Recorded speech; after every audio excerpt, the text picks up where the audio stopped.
The wind in Wyoming did not simply blow, it scoured. It was a physical weight that pressed against a man's chest and stripped the moisture right out of his eyes. It was the kind of wind that could drive a person mad if they listened to it long enough. Elias Thorne stood on the wooden platform with his hat pulled low, listening to the telegraph wires sing their mournful high-pitched song overhead.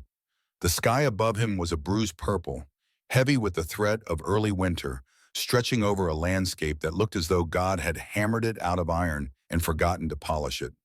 To the west, broken hills rose like the spines of starving cattle. To the east, the grasslands rolled on forever, brown and brittle, waiting for the snow that would bury them deep. Elias checked his pocket watch even though he already knew the time. The train from Cheyenne was late. It was always late. He was 26 years old, though the sun and the wind had already carved fine lines around his eyes. He was a tall man, broad in the shoulders from a lifetime of lifting beams and wrestling calves. His hands were calloused and scarred, the hands of a man who could build a fence or calm a spooked horse. But despite his size, Elias held himself with a quiet, shrinking posture, like a man trying to occupy less space than God had given him. And those capable hands were trembling now. They were twisting the brim of his hat with a fear that no stampede had ever put in him. He was waiting for a wife. The thought made his stomach turn over in a slow, sickly rotation. He glanced toward the end of the platform where the town of Blackwood began. It was a settlement that looked like it had been nailed together during one bad week. A collection of false-fronted buildings and raw timber shacks all leaning into the endless gale. Two men were sitting on the porch of the general store with their boots propped up on the railing. One of them was a thick-necked ranch hand named Jeb, who had delighted in tormenting Elias since they were boys in the schoolhouse together. Jeb pointed a finger and laughed. The wind snatched the sound away before it could reach the platform, but the gesture was clear enough. "There goes Elias," they would be saying, too soft to court a girl proper, so he had to buy one from a catalog like ordering a new saddle. Elias turned his back to them and stared down the iron rails that converged in the distance until they disappeared into the gray horizon. He had not done this out of desire. He had done it because the silence in his half-finished cabin had become loud enough to scream at him every single night. He had done it because a man alone in this country was a ghost before he was dead. And if he was being honest with himself, he had done it because the thought of walking into the brothel on the edge of town or trying to speak to the intimidatingly wholesome daughters of the church congregation paralyzed him with a shame he could not put into words. A mail-order bride was a business arrangement. It was paper and ink and a photograph that might or might not be accurate. It was safe, or so he had told himself 3 months ago when he sent that letter and the bank draft for her train ticket. A low rumble vibrated through the planks beneath his boots. Black smoke smeared the distant horizon like a wound in the sky. The train was finally coming. Elias wiped his sweating palms on his trousers. He felt a desperate urge to run, to mount his horse and gallop back to the safety of his empty claim where no one could judge him and no woman could see how inadequate he truly was. But his feet remained rooted to the wooden platform. Elias Thorne was a man who kept his word, even when his word terrified him down to his bones. The locomotive grew from a speck to a roaring iron beast, grinding to a halt with a screech of metal that set his teeth on edge. Steam hissed and billowed, enveloping the platform in a damp, sulfurous cloud that smelled like the underworld itself.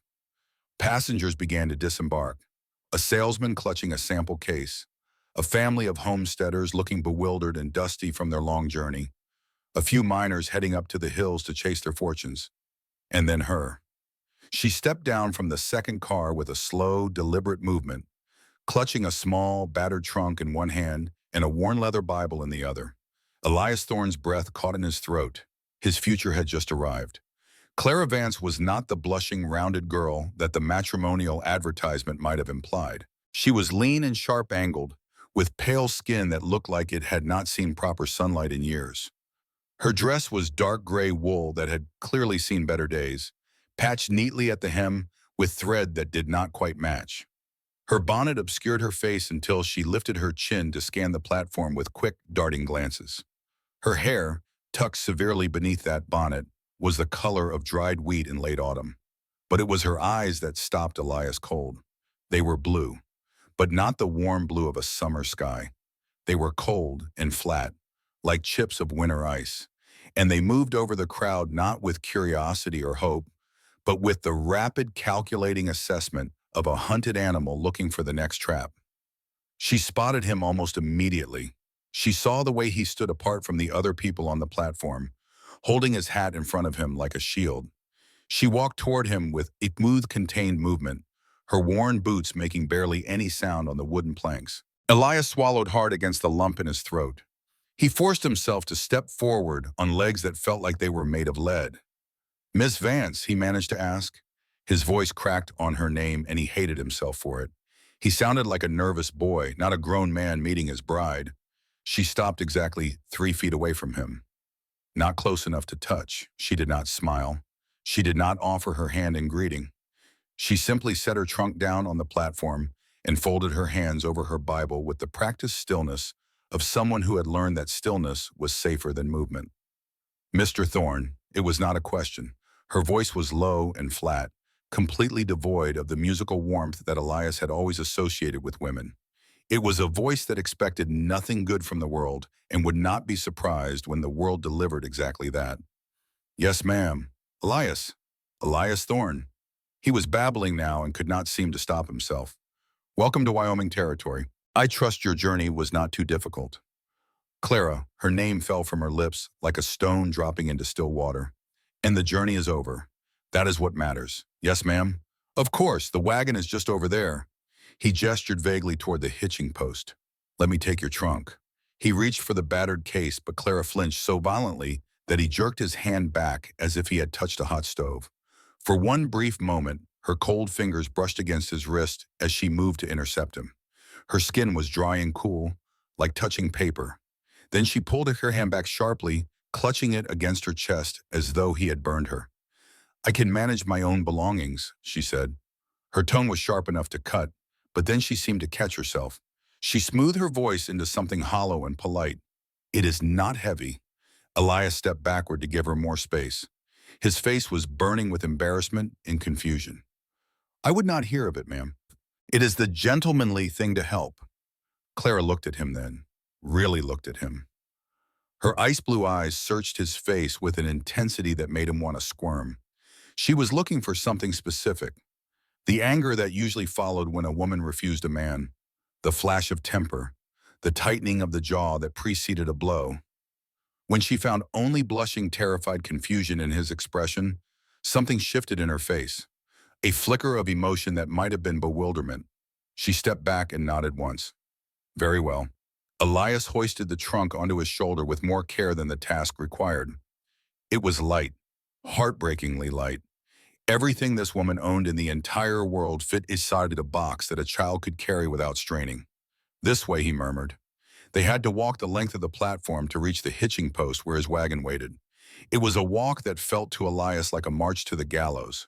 The town of Blackwood had noticed the new arrival. Conversations on the boardwalks died away into pointed silence. Heads turned.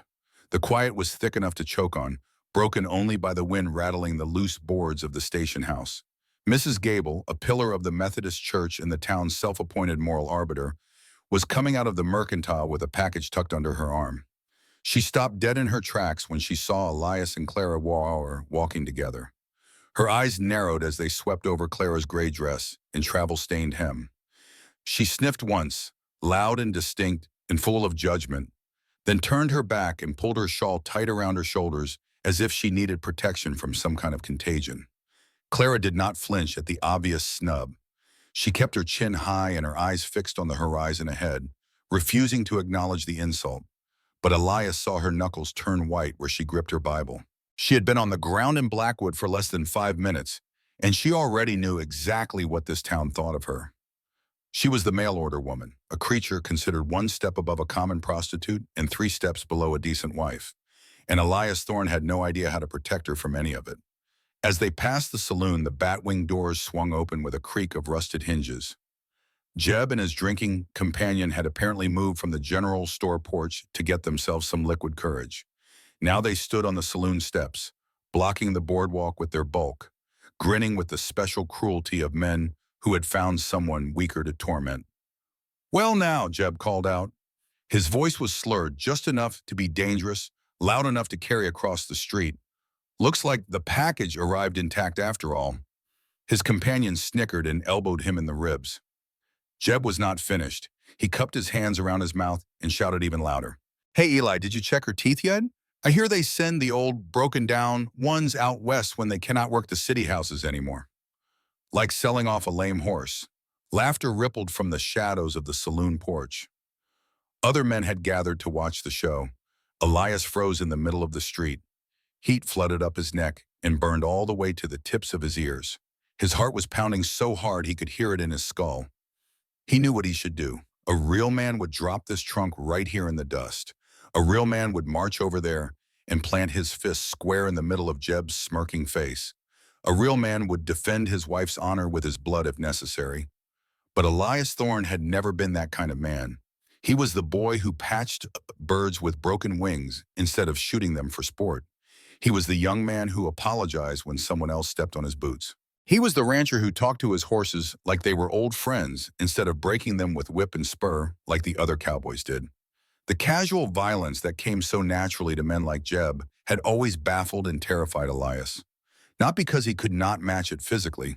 He was bigger and stronger than most of the men in Blackwood.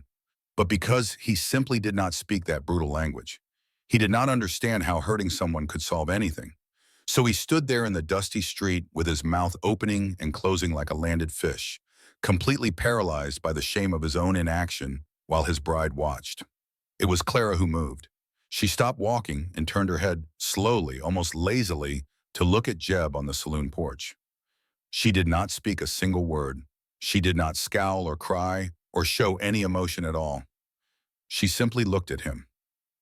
It was an expression of such utter bored indifference that it seemed to suck all the oxygen out of his taunt.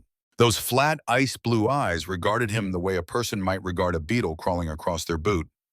Not with fear, not with anger, just with a faint, tired contempt that suggested she had heard every insult a man could possibly invent and found this particular attempt severely lacking in originality. It was the look of a woman who had survived things that would break a man like Jeb in half. The smirk slowly melted off Jeb's face. He shifted his weight from one foot to the other, suddenly uncomfortable in a way he could not name. He spat a stream of tobacco juice into the dust, muttered something under his breath, and retreated back through the batwing doors into the dim safety of the saloon. His companions followed without another word. Clara turned back to Elias as if nothing had happened. "Is the wagon far, Mr. Thorne?" It was not a question. It was a command to keep moving. "No," Elias managed to whisper around the shame clogging his throat. "Just here." The ride to the homestead took 2 full hours over rutted trails that wound through the empty grasslands. For the first hour, neither of them spoke a single word. The only sounds were the creak of the wagon wheels, the rhythmic thud of the horses' hooves on packed earth, and the incessant wind hissing through the dry autumn grass like 1,000 whispering voices. The landscape around them was overwhelming in its desolation. To the north, storm clouds were gathering on the horizon, dark bruises against the gray sky promising the first real snow of the season. The light was fading fast, turning the whole world into a grayscale etching of sagebrush and dust and endless empty miles. Clara sat on the wagon bench with her spine perfectly rigid, never once leaning back against the seat rest. Her eyes never stopped moving.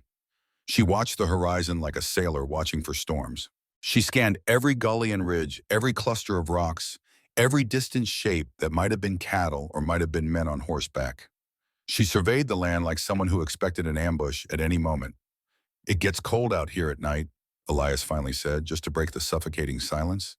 His own voice startled him when it came out. "There is a buffalo robe in the back of the wagon if you are feeling chilled, ma'am." "I am fine," Clara said flatly. She paused for a long moment, staring at the empty prairie rolling past them. "Is it always this open?" she asked. Her voice had dropped almost to a whisper. "Yes, ma'am." Elias nodded, grateful for any conversation at all. "There is not a fence for 50 miles to the south of here. Just grass and sky all the way to Colorado territory. Some folks find it peaceful. Others cannot stand it."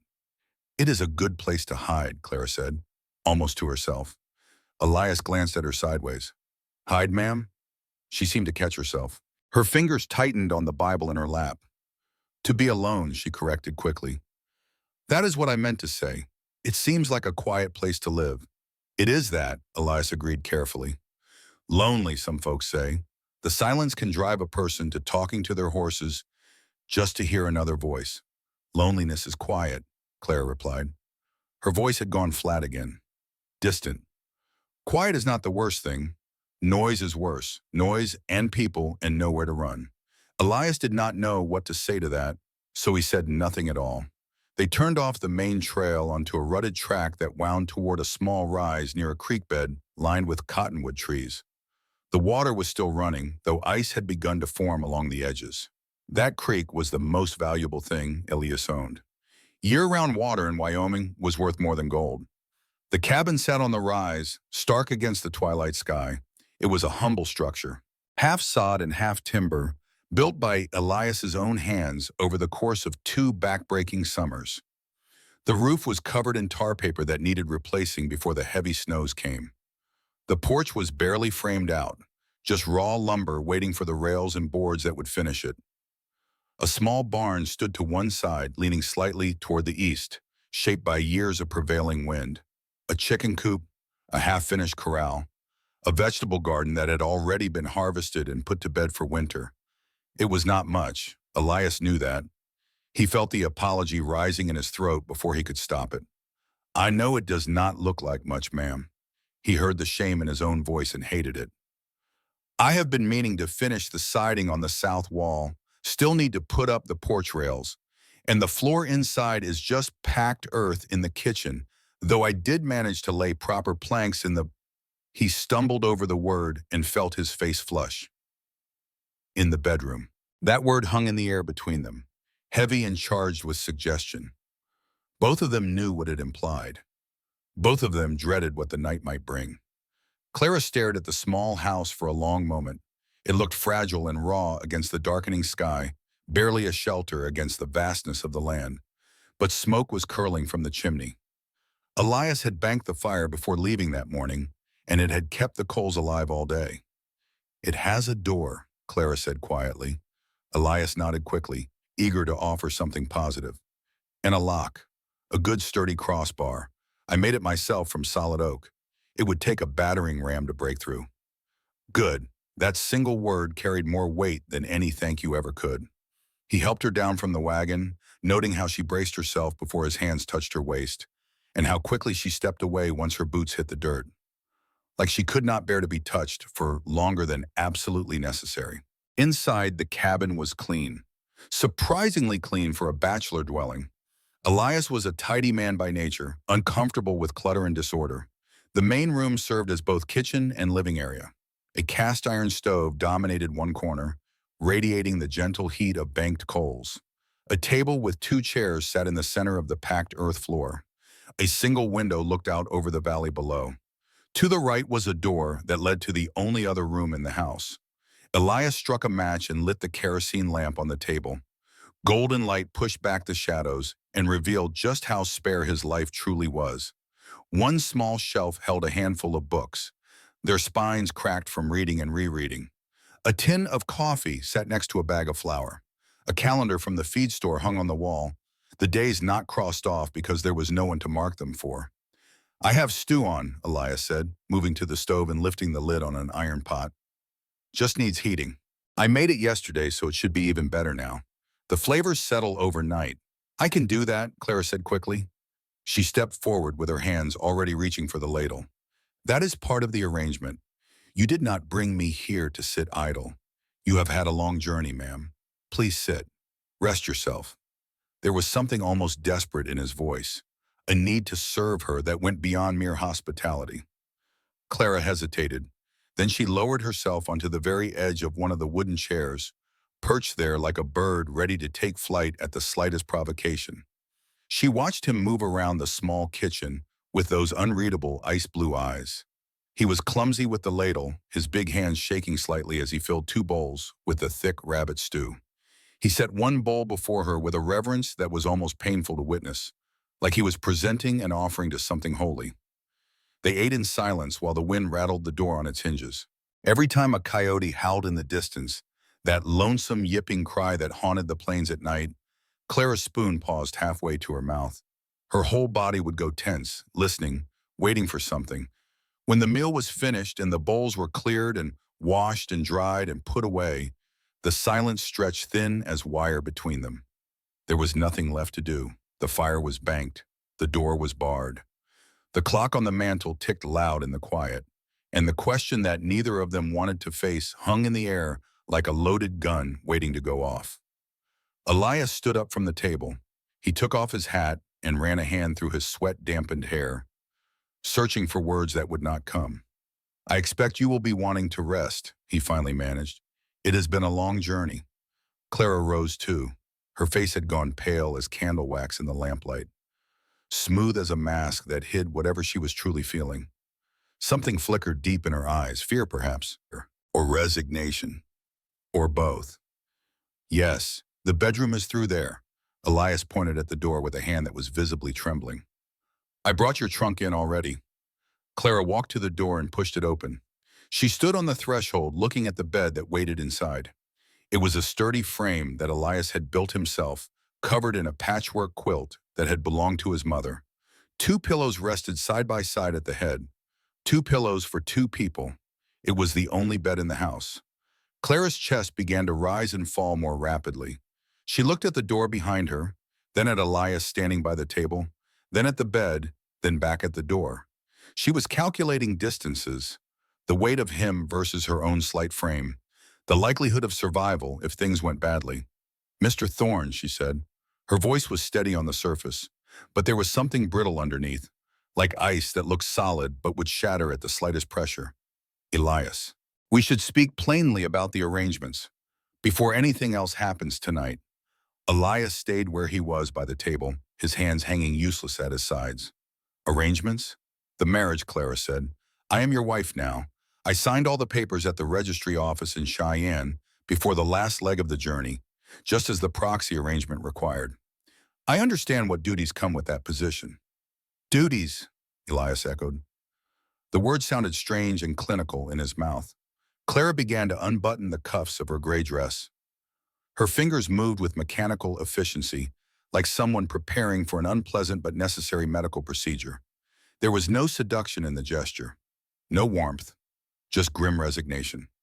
"I am not a woman who plays games, Elias. I prefer to know the rules of any house I live in. I will cook your meals. I will clean your home. I will mend your clothes and tend your garden and help with whatever work needs doing." She paused. Her ice blue eyes locked onto his with an intensity that made his blood run cold. "And at night," she continued, her voice dropping lower, "at night I need to know what you will require of me." She took a breath that shuddered slightly. "Can you make me come?" The question hit the room like a gunshot. Elias blinked stupidly. The air seemed to leave his lungs all at once, like someone had punched him in the gut. He stared at Clara with his mouth hanging open, his mind reeling, trying desperately to make sense of what she had just asked him. He had expected her to ask for a glass of water, or for privacy to change her clothes, or perhaps for time to kneel and pray before whatever was coming next. He had not expected this. He stammered. "What?" Clara took a step toward him. Her expression was intense and searching, those ice blue eyes drilling into him like she was trying to read the answer written on his soul. She was not asking out of desire. Elias understood that much, even through his shock. She was asking the way a soldier asks how many rounds the enemy has in his rifle before a battle. She was asking the way a prisoner asks about the temperament of a new guard. She needed to know the nature of the weapon that was pointed at her. She needed to know if he would demand a performance from her, if he would expect her to fake pleasure to stroke his masculine vanity, or if he intended to use her body with a skill that might become its own insidious kind of trap. "Can you?" she pressed. Her voice trembled just slightly now, the only crack in her armor. "Because if you cannot, I need to know whether you expect me to pretend that you can. I need to know if I am supposed to lie to you and tell you how wonderful it is, or if you simply take what you are owed by the marriage contract and then roll over and go to sleep without requiring any theater from me." Elias felt the blood drain out of his face, leaving him cold and lightheaded. He looked at this woman, the stranger with the haunted eyes and the mechanical fingers unbuttoning her sleeves. and he felt a crushing wave of inadequacy wash over him, so heavy it nearly drove him to his knees. He was 26 years old. He lived alone on the edge of the civilized world. He had worked cattle drives with rough men who bragged endlessly about their conquests. He had listened to their crude stories around campfires while pretending to laugh along. But Elias Thorne had never so much as kissed a woman. He looked down at his boots, completely unable to meet her gaze any longer. The shame was a hot, bitter taste in his mouth, like he had bitten down on a copper penny. "I do not know how," he whispered. The silence that followed was absolute. Even the wind outside seemed to hold its breath. "I do not know how," Elias repeated. His voice cracked and broke like a teenage boy's. He forced himself to look up, bracing for the disgust he knew he would see on her face. The laughter, the contempt, the realization that she had sold herself to a man who was not even a real man at all. "I have never. I am a virgin, ma'am." The confession hung in the air between them. Clara stared at him. Her hands had frozen in place on her buttons. Her eyes went wide, but not with the mockery he had expected. It was shock, pure and genuine shock. And then slowly, almost imperceptibly at first, the rigid tension in her shoulders began to collapse. She let out a long, shaky breath that sounded almost like a sob. Her whole body seemed to deflate, like a sail when the wind suddenly dies. It was not disappointment. It was relief. "You have never?" she asked softly. "No, ma'am." Elias could feel his face burning with humiliation. He wanted to sink through the packed earth floor and disappear forever. "I kept to myself mostly. My mother raised me strict with lots of Bible reading and prayer. And then after she passed, well, the brothel in town. It never seemed right somehow, paying for something like that. And I never had a sweetheart. Never could figure out how to talk to women proper without making a fool of myself." He shrugged miserably. "So I just stayed alone. I figured it was better than embarrassing myself or doing something wrong." Clara closed her eyes for a long moment. When she opened them again, the cold calculation that had armored her face was completely gone. In its place was something tentative and wondering, almost confused. A man who did not know. A man who had no habits, no expectations, no history of taking what he wanted from women's bodies. "You do not know how," she repeated slowly, testing the words like she was not quite sure she believed them. "I am sorry," Elias said. He hung his head in defeat. "I know a wife has a right to expect her husband to know what he is doing. I know I am not what you bargained for. If you want to leave in the morning, I will give you money for the train ticket back east. I will not hold you to anything." "No," Clara said quickly. "No." She took a step back and began fastening her cuffs closed again, covering the pale skin she had started to reveal. "No, Elias, that is good." "Good? It means we do not have to do anything tonight," she said. Her voice was gaining strength now, steadying. "It means you do not have habits that I will need to accommodate. It means you do not require specific things from me that I might fail to provide correctly." She looked at him with a new intensity, searching his face. "I do not want to be forced, Elias. I do not want to be used like a tool or a piece of furniture. If you truly do not know what you are doing, then we can simply share the bed and sleep." Nothing more than that. Elias nodded so vigorously that his neck hurt. "Yes, ma'am, I would never force you. I would never. I scarcely know how to touch a woman without trembling like a leaf. To be completely honest with you, I have been terrified of this night ever since I sent that letter 3 months ago." Clara looked at his hands, those large, scarred, capable hands that were currently twisting the fabric of his trousers into knots. She saw the truth of what he was saying written all over him. This man was genuinely terrified. Not of her, but of himself, of his own inadequacy, of disappointing her. "We have an agreement then," Clara said formally. "No demands, no performances, no lies. We share the bed because that is what married people do and because the floor is too cold. You stay on your side of the mattress. I stay on mine. And if the time ever comes when either of us wants to change that arrangement, we discuss it first, like reasonable adults." "I swear it," Elias said fervently. "On my mother's Bible. On everything I own. I will never touch you without your permission, Clara." She nodded once, accepting his oath. Then she picked up her trunk and carried it into the bedroom. Elias followed and stopped at the doorway, unsure if he was allowed to enter. "I can sleep in the barn," he offered, "or out here by the stove. I do not want you to feel unsafe in your own room." "No," Clara said. She set the trunk down and looked at the bed with its two pillows. "The town talks," she explained. "If people find out you sleep in the barn every night, they will know something is wrong with this marriage. They will assume I am diseased, or that you are too weak to claim your husbandly rights, or both. Either way, they will make our lives more difficult than they already are." She pointed at the bed. "It is wide enough for two. You stay on the left side. I will take the right. We will make this work." "Yes, ma'am." They prepared for bed in their separate corners of the small room, backs turned to each other as they undressed down to their undergarments. Elias kept his eyes fixed firmly on the rough log wall in front of him, not daring to even glance in her direction. When they were both changed, Elias blew out the lamp and plunged the room into absolute darkness. The blackness was heavy and complete. Outside, the wind had picked up again, streaming around the corners of the cabin like something alive and hungry trying to find a way inside. The boards creaked and groaned under the assault. Elias lay on the far left edge of the mattress, his body rigid as a plank, barely daring to breathe. He was acutely aware of the warmth of her body just a foot away across the gulf of cold quilt that separated them. He could hear her breathing, quick and shallow at first, then gradually slowing as the minutes passed. She was lying on her back, staring up at the ceiling she could not see. She was safe. For tonight at least, she was safe. The man beside her was not a predator. He was a frightened boy in a man's body, as scared of her as she was of him.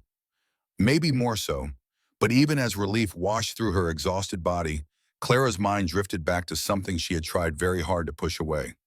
Something she had noticed at the train station that had sent a cold finger of dread sliding down her spine.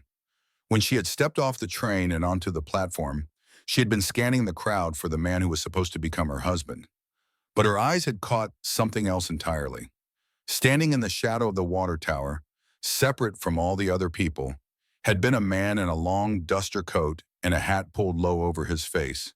He had not boarded the train. He had not gotten off the train. He was not greeting anyone or being greeted.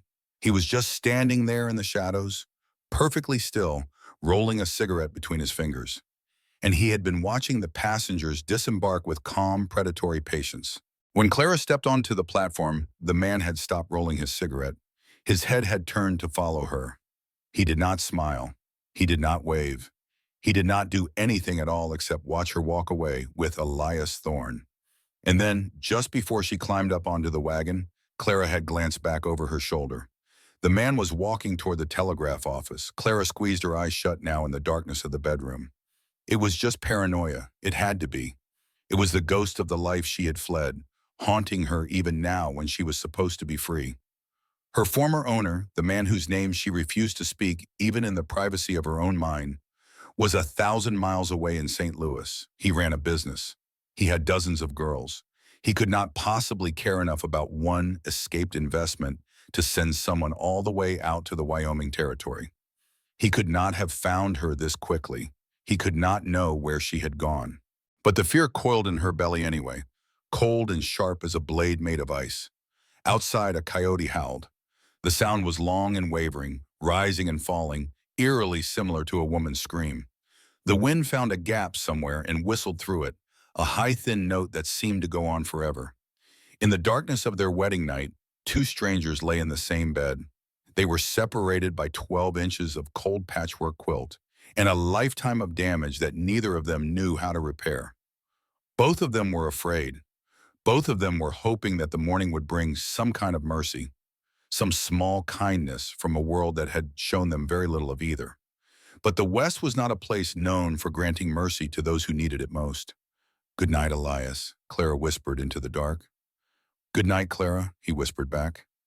Neither of them slept for a very long time. November settled over the Wyoming plains like a suffocating gray blanket. The wind that had been merely annoying in October turned vicious as winter approached. It found every gap in the cabin's log walls and whistled through them, a constant, high-pitched whine that frayed the nerves and made conversation difficult. But for Elias and Clara, the brutal weather turned out to be an unexpected blessing.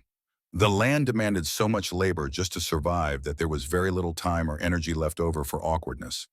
They fell into a routine born of pure necessity.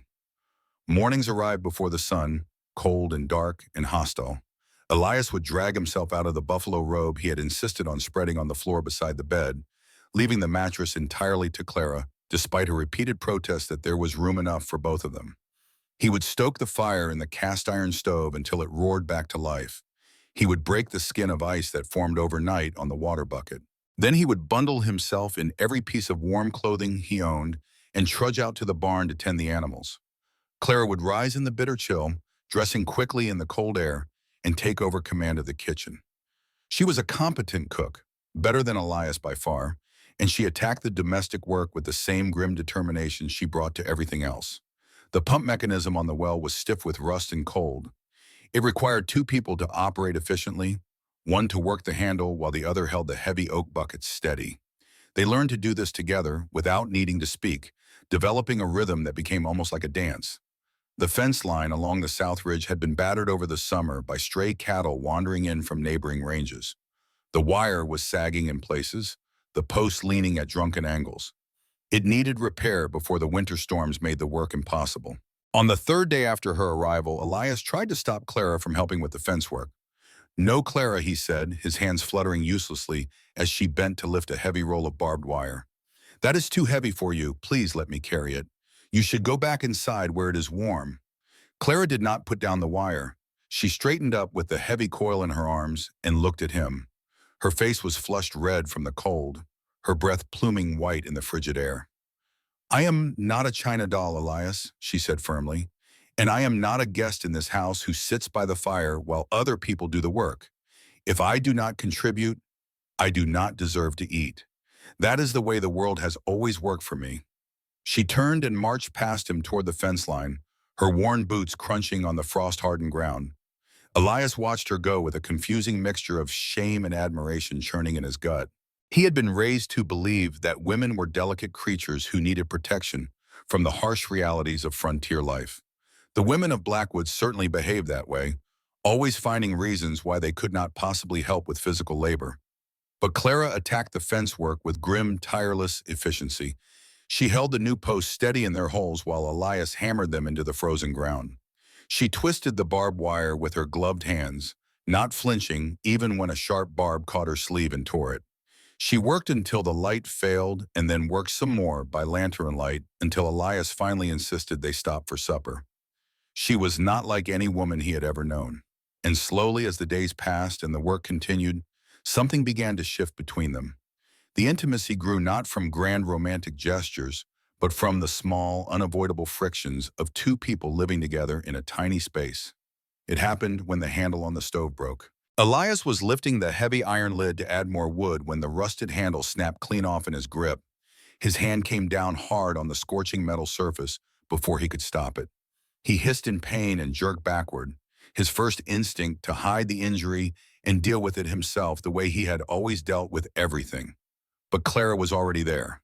She moved faster than he would have thought possible, crossing the kitchen in 3 quick steps.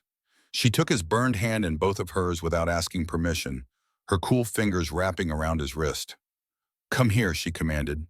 She led him to the wash basin and packed fresh snow from the windowsill against the angry red welt that was already forming on his palm. She worked quickly and efficiently, like someone who had treated plenty of injuries before. When the snow melted, she packed more. She dried his hand with a clean cloth, her touch firm but gentle. Elias watched the top of her head as she worked, the way a stray lock of wheat-colored hair had escaped her braid and fallen across her forehead. He realized with a small jolt of surprise that no one had touched him with the specific intention of healing since he was a very small boy in his mother's care. It happened again when Elias came in from the barn one evening to find Clara struggling with one of his work shirts. The fabric was thick, heavy canvas, designed to withstand the abuse of ranch work. She was trying to mend a tear in the shoulder seam, but her needle kept getting stuck in the tough weave. She was frowning hard, biting her lower lip in concentration, clearly frustrated. "Here," Elias said, forgetting to be shy for once. "Let me show you." He sat down beside her and took the shirt from her hands. Their fingers brushed in the exchange, and neither of them flinched away this time. You have to twist the needle as you push it through, he explained. Like this. The canvas will fight you if you try to go straight through. He demonstrated, his large, scarred hands surprisingly deft with the fine work. His mother had taught him to sew when he was young, before the fever took her. She had believed that a man should be able to take care of himself. They sat close together by the lamplight, after that, heads bent over the mending basket, close enough that Elias could smell the lavender soap she used, close enough that their shoulders almost touched. Neither of them mentioned how close they were sitting. And it happened on an ordinary Tuesday afternoon when the mule decided that he had worked quite enough for one lifetime. Old Silas was supposed to pull the wagon down to the creek so they could haul water back to the cabin. Instead, the stubborn animal simply sat down in the mud of the yard and refused to acknowledge that the universe existed at all. Elias pushed. He pulled. He pleaded with the mule in reasonable tones. He threatened the beast with glue factories and coyote bait and eternal damnation. Old Silas chewed thoughtfully on a mouthful of dead grass and blinked his enormous brown eyes. Elias lost his temper completely. He snatched his hat off his head and threw it into the mud puddle and let out a groan of pure animal frustration that echoed across the empty valley. From the porch of the cabin came a sound that stopped him cold. It was rusty and creaking, like a gate that had not been opened in years, like hinges that had forgotten how to move. Elias turned around. Clara was laughing. She had one hand pressing over her mouth, trying to stifle the sound, but her shoulders were shaking uncontrollably. It was not some polite little titter designed to spare his feelings. It was a real laugh, deep and genuine, bubbling up from somewhere inside her that had been locked away for a very long time. She was laughing at the sheer absurdity of watching a grown man lose an argument with a mule. Elias looked at old Silas, who had not moved so much as an inch. He looked at his hat lying in the mud puddle. He looked at Clara on the porch with her hand over her mouth and tears of mirth leaking from the corners of her eyes. And he felt something bubble up in his own chest. He started to chuckle. The chuckle became a laugh. Soon they were both standing there in the cold November wind, laughing until their sides ached and they could barely breathe, laughing until the tears ran down their cheeks. The grim, heavy silence that had hung over the homestead since Clara's arrival shattered like thin ice, at least for that one precious moment. It was the first time Elias had ever seen Clara's eyes light up. They were not cold anymore. They were just blue, a beautiful clear blue, like the sky on a perfect summer morning. He wanted to make her laugh like that again. He wanted to make her laugh like that every single day for the rest of his life. But if the homestead was slowly becoming a refuge, the town of Blackwood remained hostile territory. They rode into town together on a Saturday morning to buy flour and coffee and a few other necessities they could not produce themselves. Elias helped Clara up onto the wagon seat, noting that she did not flinch away from his hands anymore. She even let him hold the contact for an extra second before she settled onto the bench. The reception they received in town was as cold as the November wind. As they walked down the Main Street boardwalk, Elias could feel the eyes of the townspeople tracking them like gun sights following a target.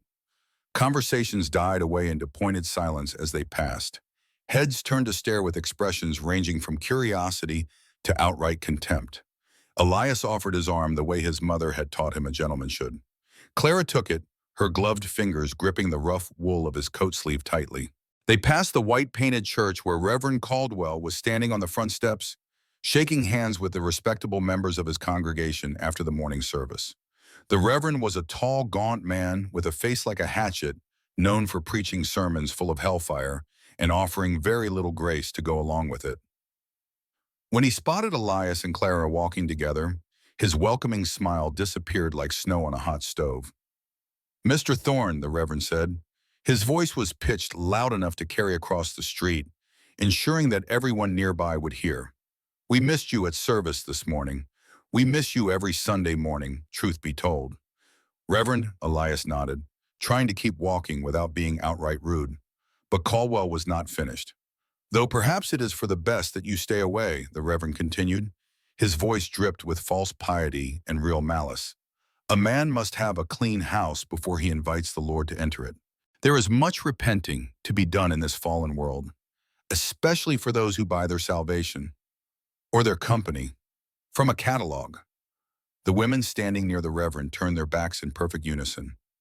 It was a choreographed wall of bonnets and wool shawls, a practiced snubbing that they had clearly performed many times before. Elias felt Clara flinch beside him. He felt her grip tighten on his arm until her knuckles went white inside her gloves. Something hot and unfamiliar flared in his chest, a feeling he barely recognized because he had experienced it so rarely in his life. Anger. "My wife is a Christian woman, Reverend." Elias was amazed to hear his own voice come out steady and strong. "She reads her Bible every night before sleep. And my house is plenty clean. A sight cleaner than the gossip that comes out of this church, I reckon." Caldwell's eyebrows rose in surprise. He was not accustomed to Elias Thorne talking back. Nobody was. "The Lord knows the heart, Mr. Thorne," Caldwell said stiffly, "and the Lord knows the history." Elias did not trust himself to respond without saying something he would regret. He took Clara's arm and steered her away, walking as fast as he could manage without actually breaking into a run. They went to the mercantile where Mr. Henderson, the proprietor, took their order in stony silence and slammed the tins of coffee on the counter with unnecessary force. His wife emerged from the back room, took one look at Clara, and retreated again without saying a word. By the time they reached the wagon with their supplies, Elias was shaking with suppressed humiliation and rage. He helped Clara up onto the bench seat and climbed up beside her. He gripped the reins so hard his knuckles cracked. "I am sorry," he whispered. His voice was rough. "I am so sorry, Clara. You should not have to endure that." She kept her eyes fixed on the road ahead, her face carefully blank. "It is not your fault," she said quietly. "They are small people with small minds and small lives. Looking down on others is the only way they can feel tall." She paused for a moment. "Let us just go home." Home. She had called it home. That single word, spoken so casually, warmed something deep in Elias's chest that all the cold wind in Wyoming could not touch. That night, the wind howled louder than usual, battering the cabin like an angry beast trying to break down the door. The fire in the stove was dying, the flames reduced to sullen orange embers that cast long dancing shadows across the rough walls.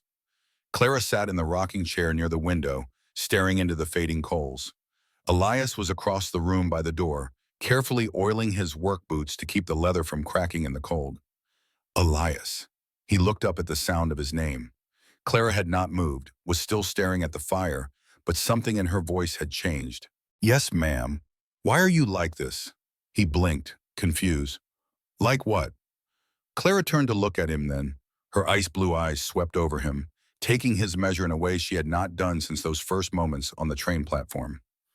"You are strong enough to build this house with your own two hands," she said. "You work from sunrise to sunset without complaint. You have wrestled cattle and broken horses and survived winters that would kill a lesser man.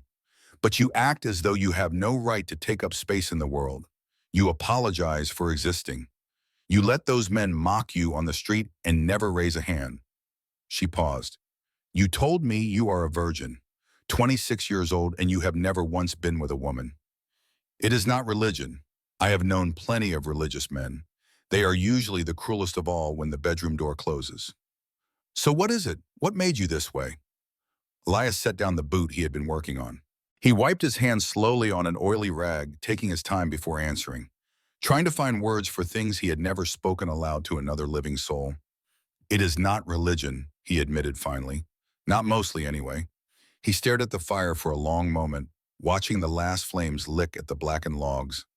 "My father was a hard man," Elias said. His voice was quiet but steady. "Not to me, usually. He needed me to work. But to my mother, he was hard in ways I did not understand when I was young." He swallowed against the tightness in his throat. "He believed that being a real man meant taking what you wanted without asking. He used to say that the land and the woman were the same. You had to break them both until they yielded to you, until they stopped fighting and just gave you what you needed." The silence stretched between them, filled only by the crackle of dying embers and the endless moan of wind. "I saw things when I was a boy," Elias continued. "I saw how my mother changed over the years, how she shrank, how she stopped singing those hymns she used to love, how the light went out of her eyes until she was just going through the motions of living. When she died, I think she was relieved." His voice cracked slightly on the last word. And then when I was 18, I went on the cattle drives with the other men. I saw what they did in the towns we passed through. The way they grabbed at women like they were just things to be used. The way they laughed when a woman said no, like her refusal was the funniest joke they had ever heard. They thought it was their right. They thought it was what being a man meant. He finally looked up at Clara. His eyes were wet, but he did not wipe them away. I decided then and there that I would rather be alone for the rest of my life. I would rather be mocked for being soft than ever be the reason a woman looked at me with fear in her eyes. I never wanted to take. I never wanted to be the kind of man who steals another person's peace just because he is bigger and stronger. He let out a long, shaky breath. So I just stayed away from women entirely. I told myself it was because I was shy or because I did not know how to talk to them. But the truth is I was terrified. Terrified that if I ever let myself want someone, I might turn into my father. I might become the monster. The fire popped softly in the silence that followed. Clara stood up from the rocking chair. She walked slowly to the window and stood there looking out at the blackness of the night, her reflection ghostly in the cold glass. I was 16 years old, she said. Her voice was flat and empty, scraped clean of all emotion. It was the voice of someone who had told this story to herself so many times that the words no longer had any power to hurt. Elias went absolutely still. It was not a catalog that brought me west, Clara continued. It was a debt. My father owed a great deal of money to a man in St. Louis. He drank and he gambled and he borrowed from the wrong people. Then he died in a bar fight before he could pay any of it back. She traced a crack in the window glass with one finger. The man came to collect what was owed. His name was Dalton. He looked at me standing there in my mourning dress, 16 years old and alone in the world with nobody to protect me. He told me I could work off my father's debt. He called it a while. He made it sound almost respectable. Her hand dropped back to her side. It was not a job. It was ownership. I was taken to a house with other girls. A fine house with velvet curtains and crystal chandeliers. The kind of house where wealthy men came to buy companionship for an hour or a night. We were not allowed to leave. We were not allowed to keep any of the money that changed hands. The whole city knew what that house was. The police knew. They all looked the other way. She turned finally to face Elias. Her jaw was tight, but her eyes were completely dry. When anyone asked, they said we had chosen this life. They called us fallen women. They said we were sinners who deserved what we got. They never asked how a 16-year-old girl ends up in such a place. They never wondered why the doors were always locked from the outside. Elias wanted desperately to cross the room and pull her into his arms. He wanted to find the man called Dalton and tear him apart with his bare hands. He wanted to burn down every fine house in St. Louis with its velvet curtains and its locked doors. But he stayed where he was. He understood somehow that she needed space more than she needed comfort right now. You are afraid of taking, Clara said quietly. I am afraid of being erased. Every time a man touched me against my will, I became less real. I became less of a person and more of a thing. Just a piece of furniture for them to use and then forget about. She took a shaky breath, and for the first time, her voice trembled. I came all the way out here to Wyoming because I wanted to be a person again, even if it was just on paper, even if it was just being a wife in name only to a stranger I had never met. I wanted to exist as something more than property. Elias rose slowly to his feet. His legs felt unsteady beneath him. You are real, Clara, he said. His voice came out fierce and rough, surprising even himself. You are the realest thing in this whole empty territory. And I swear to you on my mother's grave and on everything I own, I will never let anyone make you feel like a thing again. Not ever, as long as I draw breath. Clara looked at him for a long moment. Her ice blue eyes searched his face with an intensity that felt like being examined under a magnifying glass. She was looking for the lie, for the hidden cruelty, for the trap that experience had taught her was always waiting behind pretty words. She did not find it. Fine. Something shifted in her expression. Something that might have been the very first tiny seed of trust taking root in barren soil. Neither of them slept much that night, but for the first time the silence between them felt less like a wall and more like a bridge. The change happened 2 nights later. The lamp was out. The darkness in the bedroom was absolute, so thick that Elias could not see his own hand in front of his face. He lay on his back on the mattress, staring up at a ceiling he could not see, listening to the wind howl outside. Clara was beside him on the bed now. He had finally stopped sleeping on the floor after she pointed out that he was going to freeze to death, and she would feel guilty about it. They maintained careful distance, a foot of cold quilt between them like a demilitarized zone. He could hear her breathing. It was uneven. She was awake. "Elias," she whispered into the darkness. "Yes, Clara." There was a long pause. He could almost feel her gathering her courage. "Can I ask you something?" "Anything." Her voice came out very small, almost like a child's. "I want to try," she said. "I want to know if it can be different. I want to know if I can be touched by someone without disappearing." Elias felt his heart slam hard against his ribs. "Try what?" "I want to know if a man's hands on my body can feel like anything other than theft. I want to know if there is another way." He could hear the quilt rustle as she shifted position, moving closer to him across that careful distance they had maintained. "Clara!" Elias's voice was shaking. "I told you, I do not know what I am doing. I have no experience. I would probably do everything wrong. That is exactly why I am asking you," she said. "If you knew how to do this, you would have a method. You would have expectations. I want to be the one who guides this. I want to be in control of what happens to my own body for once in my life." He felt the mattress shift as she moved still closer. The warmth of her body was suddenly there, just inches away, radiating through the darkness. "Give me your hand," she whispered. Elias lifted his hand slowly into the blind darkness. His fingers were trembling so badly he could feel them shaking in the air. He felt her smaller hand find his. Her fingers wrapped around his wrist, cool and dry. She guided his hand through the darkness and placed his open palm gently against the curve of her waist, over the thin cotton of her nightgown. "Just there," she whispered. "Just hold. Do not grab. Do not squeeze. Just let your hand rest there." Elias barely dared to breathe. He could feel the warmth of her skin radiating through the fabric. He could feel the curve of her hip beneath his palm. His whole body was trembling like a leaf in a windstorm, but he held his hand perfectly still. He focused everything he had on being gentle, on being a wall that she could lean against if she wanted to, not a cage trying to trap her. "Is this all right?" he managed to whisper. "Yes."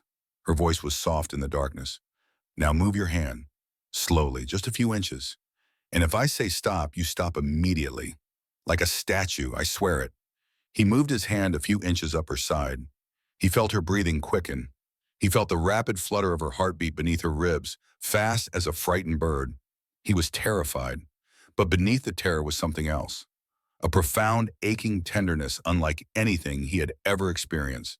A desperate desire not to take, but to give.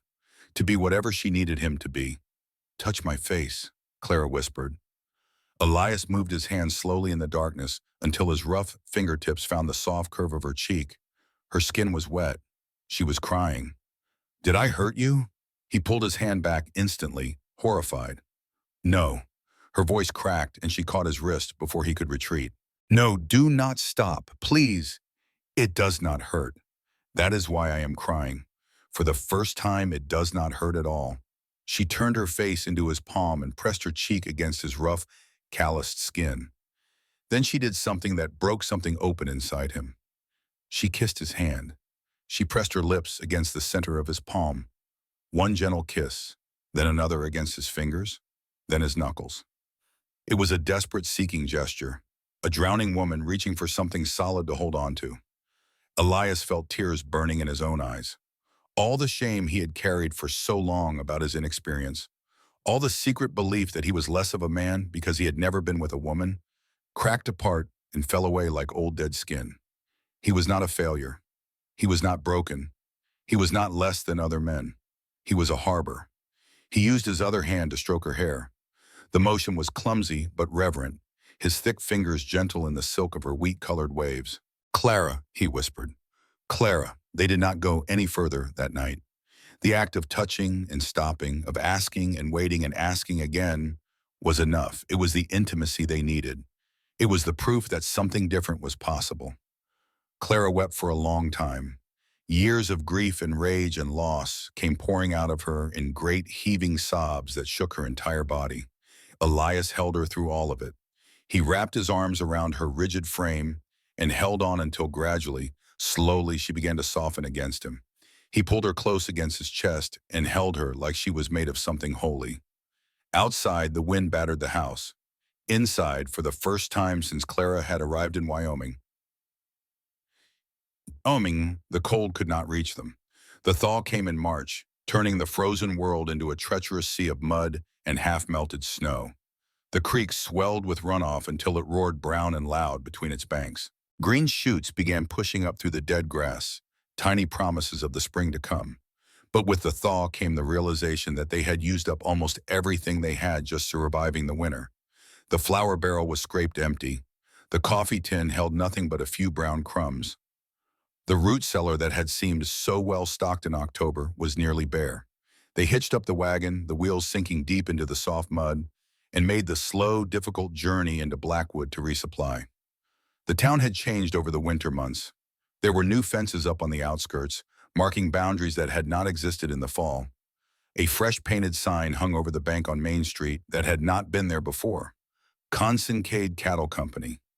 Elias felt a prickle of unease crawl up the back of his neck when he saw that sign, though he could not have explained exactly why. They went to the general store first. Mr. Henderson, the proprietor, looked nervous as a long-tailed cat in a room full of rocking chairs. He weighed out their flour and sugar with quick, jerky movements, his eyes darting constantly toward the door, like he was expecting trouble to walk through it at any moment. "You folks had best be careful," Henderson muttered under his breath as he wrapped their bacon in brown paper. "Careful of what, Mr. Henderson?" Elias asked. "Cyrus Consincade is in town," Henderson said. His voice dropped to barely a whisper. "Bought out the livery stable and the freight office over the winter. He is buying up everything he can get his hands on. Small ranchers mostly. Says the individual claims are inefficient. Says he needs the water access for his cattle herds." Elias felt his stomach clench into a cold knot. "My claim has the only year-round creek in the whole South Valley," he said quietly. Henderson nodded, his face grim. "I know, Elias, and so does he." Clara was across the store, looking at bolts of fabric stacked on a shelf near the window. A spool of pretty blue ribbon had caught her eye. She was reaching out to touch it, her fingers hovering over the silk like she was afraid it might disappear if she actually made contact. She had not heard the whispered conversation. The bell above the door jingled with a cheerful sound completely at odds with what walked through it. The temperature in the store seemed to drop 10 degrees. A man entered. He was older, perhaps 50 years of age, with a thick shock of silver hair swept back from a high forehead. He wore a coat made of fine buffalo hide, the kind of expensive garment that cost more than most homesteaders earned in a year. He did not look like any cattleman Elias had ever encountered. He looked like a senator, or a railroad baron, or a king surveying his kingdom. He was flanked by two men who were clearly not employees of the mercantile. One of them was the stranger Elias had half noticed at the train station back in October. The man in the long duster coat with the waxed mustache who had been watching the passengers disembark. Watching Clara. Cyrus Consincade walked into the store with the heavy, assured stride of a man who believes he owns the ground beneath his feet, and everyone standing on it. "Henderson," he boomed, not bothering to look at the shopkeeper. "I need 3 boxes of Havana cigars. Put them on my ledger." "Yes, Mr. Consincade," Henderson practically squeaked. "Right away, sir." Consincade turned slowly, surveying the store like a buyer examining merchandise at an auction. His gaze swept over the shelves, the counter, the other customers. His eyes landed on Elias. A thin smile spread across his face. It did not reach his eyes. His eyes were flat and cold and calculating, like a snake deciding whether something was worth eating. "Mr. Thorne, I presume." Consincade's voice was smooth as oiled leather. "I have heard a great deal about you. The man who sits on the Sweetwater Creek claim." Elias felt himself stiffen. He stepped subtly to the side, placing his body between Consincade and Clara. "Mr. Consincade, I sent one of my representatives to pay you a visit last week," Consincade continued, still smiling that empty smile. "Unfortunately, the roads were quite impassable with all that late snow. But no matter, fate has brought us together today instead." He spread his hands in a gesture of false friendship. I have a proposition for you, Mr. Thorne, a business opportunity. I am expanding my operations significantly, and I find myself in need of additional water access for my herds. I am prepared to offer you a very fair price for your claim. $600, cash money, today. That land is worth at least $2,000, Elias said steadily. Everyone in the territory knows that creek is the most valuable water source for 50 miles in any direction. And it is not for sale at any price. Consincade chuckled. It was a dry, rasping sound like dead leaves scraping across stone. Everything is for sale, son. Every single thing in this world. It is just a matter of finding the right currency. His eyes drifted past Elias and landed on Clara. She had frozen in place by the fabric bolts. Her hand was still hovering over that blue ribbon, suspended in midair like she had been turned to stone. She was staring at the man with the waxed mustache. The color had drained completely from her face, leaving her gray as ash. Ah, Consincade said. His voice dropped to a low purr that made Elias's skin crawl. And this must be the famous bride, the import from back east. He took a step toward her. The man with the mustache leaned in and whispered something in his ear. Consincade's eyebrows rose with evident interest. Is that so? He murmured. How very interesting. It seems we have mutual acquaintances in St. Louis, Mrs. Thorne. Mr. Dalton speaks very highly of your talents. The word hung in the air like poison gas. Clara did not move. Her eyes had gone glassy and unfocused. She was not really in the store anymore. Part of her had gone somewhere else, somewhere far away and dark. She was back in that house with the velvet curtains. She could smell the stale cigar smoke. She could feel the heavy hands of men who had paid for the right to touch her. Consincade reached out toward her. He did not grab. He did not grope. He simply brushed an imaginary piece of lint from her shoulder. A gesture of ownership. A test of boundaries. You know, Mrs. Thorne, Consincade said softly, there are some unresolved ledger entries back in St. Louis. A woman who flees with what amounts to company property. That is a very serious matter. The touch snapped Clara back into her body. The feeling of his gloved fingers on her shoulder was a spark landing in a barrel of black powder. Clara's hand moved so fast that Elias barely saw it happen. She snatched up a pair of heavy fabric shears from the counter beside her and swung them down with every ounce of strength in her thin body. The shears slammed into the wooden countertop less than 3 inches from Consincade's fingers and buried themselves deep in the solid oak. The sound was like a thunderclap in the enclosed space of the store. Consincade snatched his hand back, his composure cracking for the first time. Do not touch me, Clara said.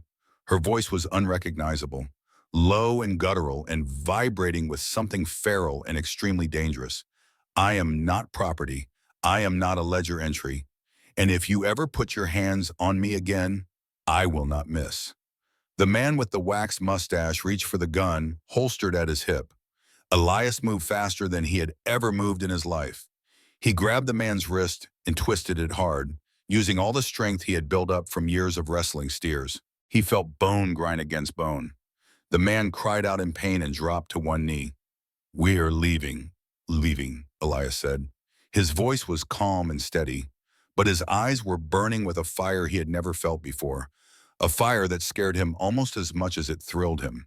He grabbed their sack of flour with one hand and Clara's arm with the other, gentle but firm. Come on, Clara. We are going home. They backed toward the door. Henderson was standing behind his counter with his mouth hanging open, too shocked to move or speak. Consincade stood by the counter, where the shears were still embedded in the wood, vibrating slightly with the force of the impact. His empty smile was gone. His face was hard and thoughtful, but he was not scared. He looked interested. You have quite a bit of spirit, Mrs. Thorne, Consincade called after them as they pushed through the door onto the boardwalk. I have always enjoyed breaking spirits. It makes the final product so much more valuable.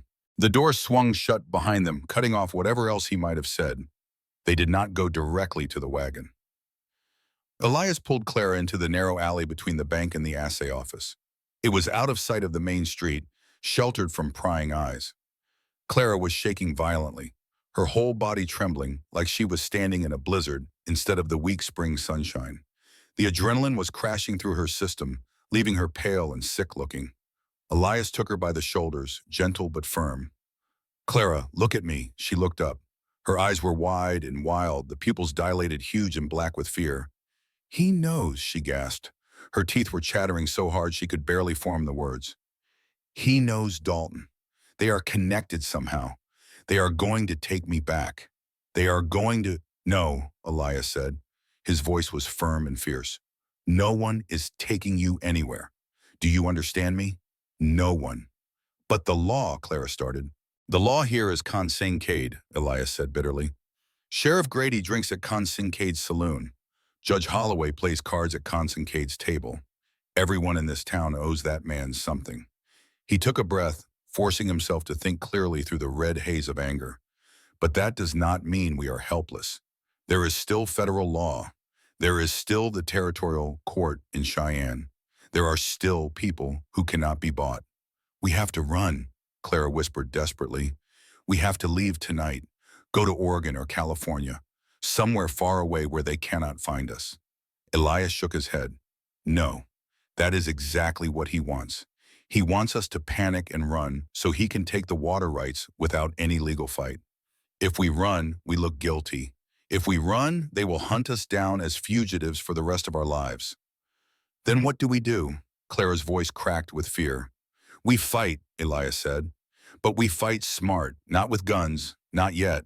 He looked down the alley toward the main street. There was a small, dusty office on the second floor above the feed store. A faded sign swung in the breeze.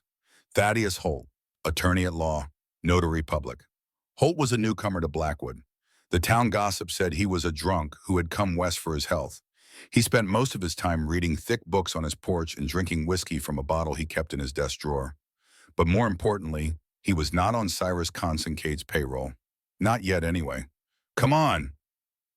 "I mean, Elias said, taking Clara's hand in his. "There is someone we need to talk to." Thaddeus Holt looked like a scarecrow that had wandered in from a cornfield and put on a wrinkled suit. He was asleep at his desk when Elias and Clara climbed the narrow stairs to his office, his head resting on a stack of leather-bound law books, an empty whiskey bottle standing guard nearby. He was painfully thin, his clothes hanging loose on his bony frame. A handkerchief stained with alarming red spots sat crumpled beside his elbow. Consumption. Everyone in town knew he was dying from it. One bloody cough at a time. Elias slammed his palm down hard on the desk. "Wake up, Mr. Holt. We have business." Holt jerked awake with a startled snort. He fumbled for his spectacles and shoved them onto his nose, blinking blearily at the two people who had invaded his dusty sanctuary. "Elias Thorne," he mumbled, his voice rough with sleep and whiskey, "and the mysterious Mrs. Thorne. To what do I owe the dubious pleasure of this intrusion into my productive afternoon?" "We need a lawyer," Elias said bluntly, "and you are the only one in this town who does not belong to Cyrus Consincade." Holt's eyes sharpened slightly at that. He sat up straighter in his chair and reached for the whiskey bottle, then seemed to think better of it. "You had better sit down," he said, "and tell me everything from the beginning." So they told him.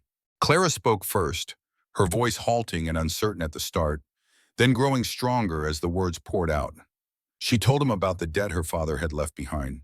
She told him about Dalton and the contract she had been forced to sign when she was just 16 years old, alone and terrified and with no one to advise her. She told him about the house in St. Louis with its velvet curtains and its locked doors. She told him about the years of captivity, the men who came and went, the money that changed hands but never reduced her debt. And she told him about her escape, about the mail-order bride advertisement she had answered in desperation, about her new life in Wyoming and the man she had married who had never once demanded anything from her. When she finished, the office was silent except for the scratching of Holt's pen on paper. He had been taking notes the whole time, filling page after page with his cramped handwriting. "And this Consincade," Holt said finally, "he claims to have some connection to this Dalton fellow in St. Louis?" "He implied it," Elias said. "He said there were unresolved ledger entries, that Clara had fled with company property." Holt set down his pen and stood up slowly. He walked to the dirty window and looked down at the street below, where Cyrus Consincade was just emerging from the bank, his silver hair gleaming in the sunlight. "This is not really about any debt," Holt said quietly. You understand that, do you not? Then what is it about? Water. Holt turned to face them. Consincade has been running his cattle operation on the North Range for years now. He has overgrazed the land badly. The streams up there are drying up or going at alkaline. By next summer, he will not be able to water his herds without access to new sources. He pointed a bony finger at Elias. Your claim has the only year-round creek in the entire South Valley. That makes it the most valuable piece of real estate for 50 miles in any direction. Consincade does not care about your wife's past. He is using it as leverage, as a weapon to force you off your land. Can he do it legally, Claire asked. Her voice was barely a whisper.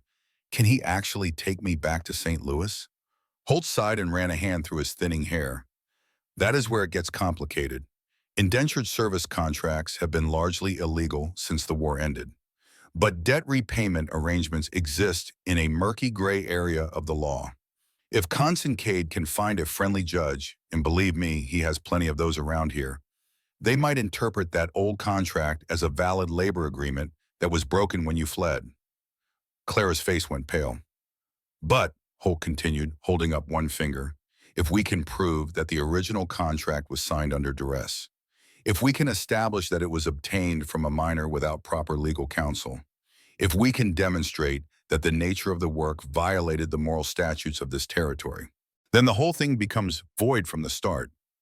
He looked at Clara intently. You said you were 16 when you signed it. Did you have any legal representation? Anyone advising you of your rights? No, Clara said. I was completely alone. Dalton told me what to sign and I signed it. I did not even read most of it. Fraud, Holt said, a glint of steel entering his bloodshot eyes. Coercion of a minor. And if we can prove that Consincade is conspiring to enforce an illegal contract for the explicit purpose of land extortion, that becomes a federal matter.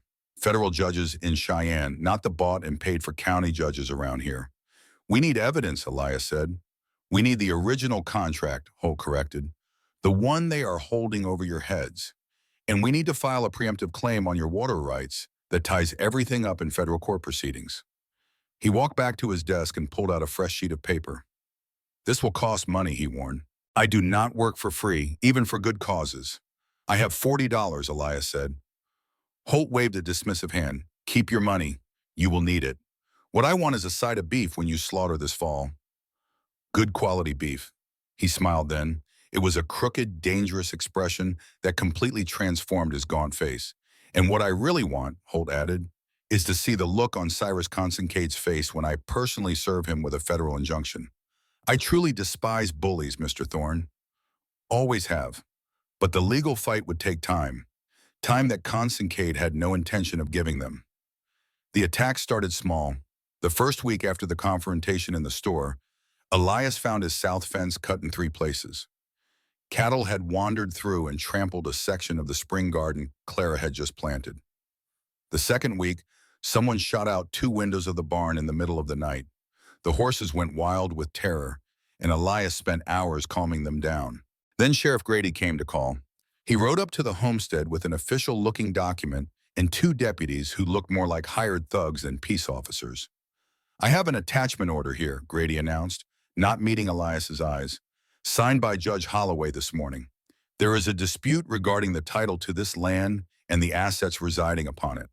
You are hereby ordered not to sell any stock, move any timber, or leave the county until the matter is resolved by the court.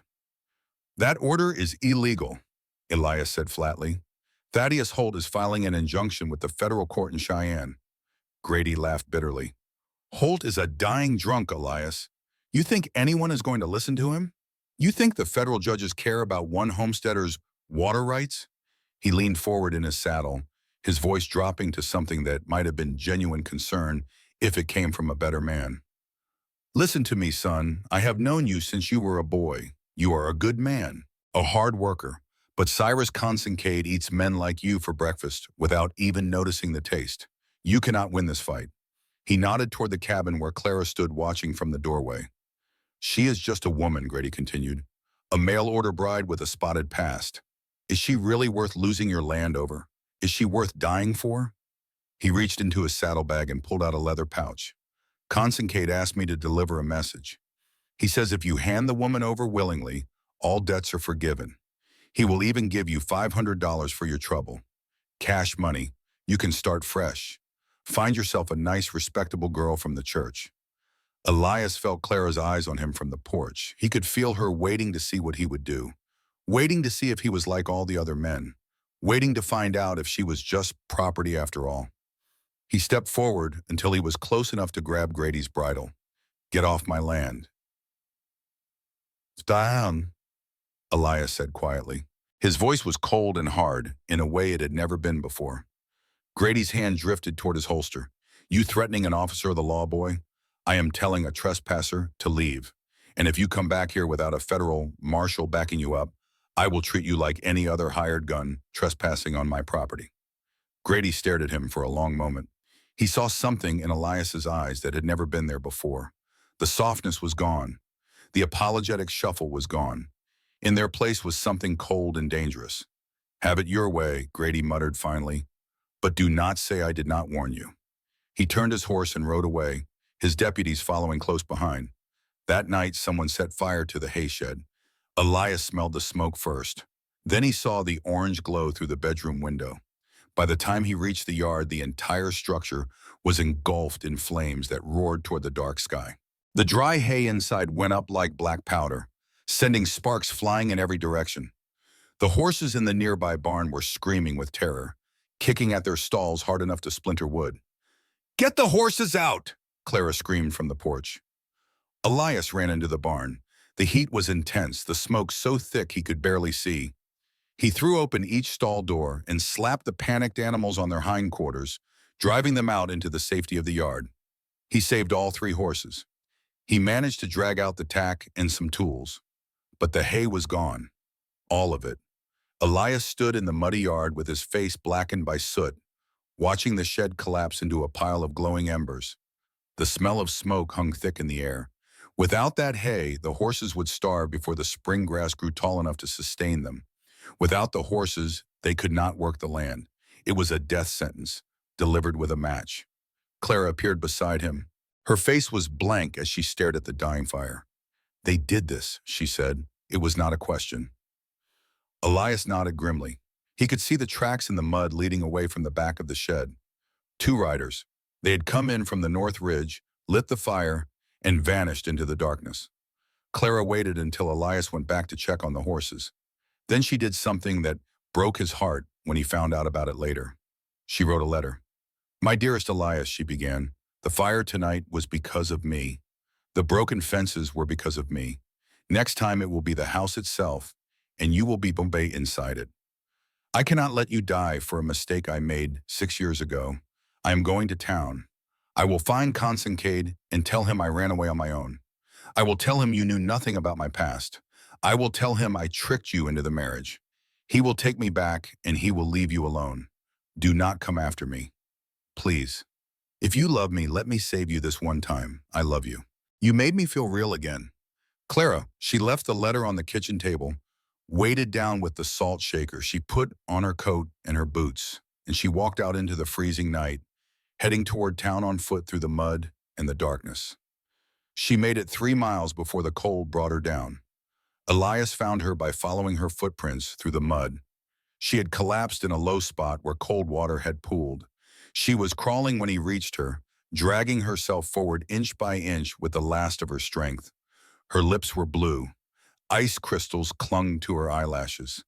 He gathered her into his arms and carried her back to his horse. He wrapped her in his own coat and held her against his chest all the way home, using his body heat to fight back the killing cold. She survived. But it was close. Too close. When she was strong enough to travel, they made the desperate journey to Cheyenne together. 70 miles through mud and snow, running from Consincade's men, sleeping in caves, eating almost nothing. They arrived looking like ghosts, but they arrived. The federal courthouse was everything Blackwood was not. Massive stone walls, armed marshals, judges who could not be bought. Clara told her story to a young attorney named Percival Black. She told it from beginning to end, leaving nothing out, forcing this man in his clean collar to see the ugliness that polite society preferred to ignore. Black scheduled a hearing for the next morning. The courtroom was packed with spectators. Reporters from the Cheyenne newspaper sat in the front row. Word had spread about the case, and everyone wanted to see what would happen. Constancade's lawyer attacked Clara mercilessly. He called her a prostitute, a liar, a woman who had entrapped an innocent rancher to hide from her crimes. The gallery buzzed with whispers. Women hid their faces behind fans. Men smirked knowingly at each other. Clara sat in the witness chair with tears running silently down her cheeks, publicly humiliated in front of hundreds of strangers. Then Elias stood up. He walked to the center of the courtroom and faced the judge directly. "Your Honor," he said, "that lawyer claims my wife trapped me. He says she used her body to buy my protection." He took a deep breath. "I want this court to know the truth. When Clara arrived in Wyoming last October, she asked me if I wanted to sleep with her. She thought it was her duty as my wife. She thought it was the price of the train ticket I had paid." The courtroom went silent. I told her no. I told her I did not know how. Murmurs rippled through the crowd. "I am 26 years old," Elias continued, "and I am a virgin. I have never been with a woman in my life before Clara." The silence was absolute now. Every eye in the room was fixed on him. In the West, admitting such a thing publicly was unthinkable. "I did not marry her for her body," Elias said. "I married her because I was lonely and I wanted a partner. And she did not trap me. She saved me." He turned to look at Clara. She was staring at him with tears streaming down her face. "She told me her whole story in the first week," Elias said. "She hid nothing from me. She is the bravest person I have ever known. And if decency is a crime in this court, then lock me up. But do not call her immoral," he pointed at Constancade. "That man has more cruelty in his little finger than my wife has in her whole body." The judge cleared his throat. "This court finds that the contract signed by Mrs. Thorne violates the 13th Amendment," he announced. "It is void." He slammed his gavel. "Furthermore, this court issues a federal injunction against the Constancade Cattle Company. You are to stay off the Thorne claim and cease all harassment immediately. Violate this order, and I will send federal marshals to arrest you personally." They had won, but Constancade did not accept defeat. When Elias and Clara returned to Blackwood, they found him occupying their homestead with a dozen armed men. The final confrontation was brief and bloody. Thaddeus Holt rode out with them, along with Henderson the storekeeper and Smith the blacksmith, 3 townspeople who had finally found the courage to stand against a bully. In the fight that followed, Holt was shot dead while holding the federal injunction above his head and screaming for the men to stop. Something broke inside Elias when he saw the old lawyer fall. He walked through the gunfire without flinching. He disarmed Constancade's men one by one. He beat the cattle baron to the ground and held a knife to his throat. "Kill him," Clara screamed. "He deserves it." Elias looked at the man who had tried to destroy everything he loved. It would be so easy, but if he did this, he would become the thing he had always feared. He would become his father. "No," he said. He slammed Constancade's face into the dirt and stepped back. Federal marshals arrived an hour later. Constancade was arrested and eventually sentenced to 20 years in prison. They buried Thaddeus Holt on the hill overlooking the creek. Spring came late that year, but it came. The snow melted, the creek ran clear and cold. Green grass pushed up through the black scorch marks where the hayshed had burned. Elias and Clara rebuilt together. Henderson came out on Saturdays with supplies and stayed to help with the carpentry. Smith forged new hinges for the barn doors. Even a few of the churchwomen began nodding politely to Clara when they passed on the street. The world had not transformed overnight. There were still whispers, still sideways looks, but the wall of contempt had cracked, and through those cracks, small kindnesses began to grow. One evening in May, Elias and Clara sat together on their new porch. He had finally finished building it, complete with rails and a swing he had made for her as a surprise. The sunset painted the sky in soft pinks and golds. The air smelled of wet earth and sage and new beginnings. "Elias," Clara said. He looked up from the piece of cedar he was whittling. "Yeah? Do you think Constancade's friends might come looking for revenge someday?" Elias set down his knife. He looked out at the darkening hills where coyotes were beginning their evening chorus. "Maybe," he said honestly. "Rich men have long memories and longer reaches." Clara put down her mending. She looked at the rifle leaning against the doorframe. "Are you afraid?" Elias thought about the question carefully. He thought about the boy he used to be, the one who apologized for existing and shrank away from every confrontation. He thought about the man he had become, the one who had walked through gunfire to protect the woman he loved. Yes, he admitted, I'm afraid. He reached over and took her hand in his. His palm was rough and warm and steady. But I would rather be afraid with you than safe alone without you. Clara squeezed his hand. She turned to look at him with those blue eyes that were not cold anymore, had not been cold for a long time now. I love you, Elias Thorne. I love you too, Clara. They sat together as the stars came out one by one over the endless prairie. Two people who had been broken by the world. Two people who had found each other in the wilderness and built something new from the wreckage of their separate pasts. The West did not promise safety. It did not promise fairness. It did not promise that good people would be rewarded or that bad people would be punished. But it promised this much. If you were brave enough and stubborn enough and lucky enough, you could carve out a place to stand, a place to call your own, a place where you could be real. Elias and Clara had done that. They had carved their place with blood and tears and love. And as the night settled soft and quiet over the land they had fought so hard to keep, they both understood the same simple truth. They were home. They were finally home.